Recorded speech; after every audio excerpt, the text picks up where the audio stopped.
Waɗannan su ne mutanen da suke sauka Alƙur'ani har sau 11 domin suna so Bola Ahmed Tinubu tare da Kashim Shettima su zarce kan karagar mulki. Kada na cika muku da surutu, bari in sa muku bidiyon ku ji da kunnanku.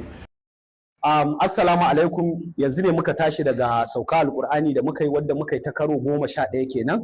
tare da mu da arammomi ga sunan insha Allahu mun gama sauka akan Ubangiji Allah maimaita mana gwamnatin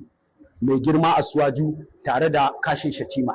ga ubanmu nan Sharu ga kuma abokina ma Nura ga ragowar arammomi da muka yi wannan sauka ba abin da za mu ce sai dai mu ce Ubangiji Allah ya kawo mana zaman lafiya a arewacin Najeriya kuma ya tabbatar da Kashim Shettima da Bola Ahmed Asuwaju sun koma kan mulkin su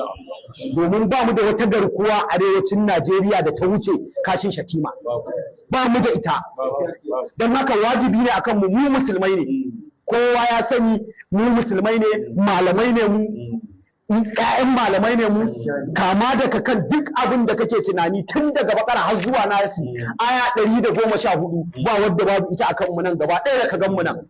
to muna tawassali da alqur'ani mai girma wannan wanda yake rataye abu a kafada ta ubangiji Allah ka tabbatar mana da Bola Ahmed Asuwaji da Kashim Shettima Allah ya tabbatar mana Allah isa 2027 kamun karfe 12 na rana sun ci zaben su